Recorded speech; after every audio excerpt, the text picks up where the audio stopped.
বন্ধুরা, এরকম মণ্ডপ সজ্জায় আপনারা কি কখনো কীর্তন দেখেছেন? দেখুন, এখানে শ্রীকৃষ্ণের কীর্তন হলেও রয়েছে আলাদা রকম ঠাকুর। তো যাই হোক, এই ছিল আমার শ্বশুরবাড়ির কীর্তন। বৈশাখ মাসের বুদ্ধ পূর্ণিমায় কীর্তন হয়েছিল। তো এখানে প্রচুর ব্যস্ত ছিলাম আমি, প্রায় ৩-৪ দিন তো সেখান থেকে বেরোতেই পারিনি।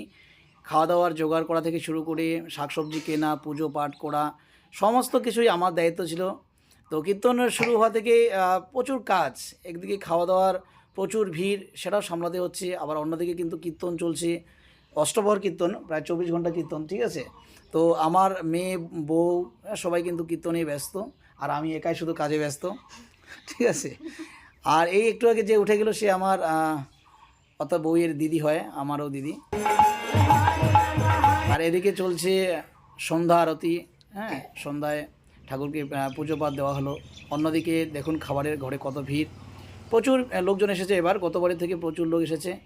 তো যাই হোক, কীর্তন দেখতে দেখতে চলে গেল ২৪টা ঘন্টা। তারপর আমাদের মহন্ত বিদায় এবং হ্যাঁ, নগর ভ্রমণের আচ্ছা, নগর ভ্রমণের পরে মহন্ত বিদায়ের পালা ছিল কীর্তন শেষের দিকে। তো এখানে কিছু দৃশ্য আমি তুলে ধরলাম, অর্থাৎ শর্টকাটে সমস্ত দৃশ্য আপনাদের তুলে ধরছি যে এরকম মণ্ডপ সজ্জায় এগুলো ঠাকুর নিয়ে, অর্থাৎ পাগলা ঠাকুর, পাগলি ঠাকুর, গণেশ, ঠিক আছে, রাধাকৃষ্ণ, এগুলো নিয়ে কীর্তনের আসর আমি কোথাও দেখিনি। তো এই প্রথম দেখেছি, জন্যই ভিডিওটা করেছি। তো যাই হোক, ভিডিওটা আপনারা দেখলেন, যদি ভালো লাগে অবশ্যই লাইক কমেন্ট সাবস্ক্রাইব করবেন।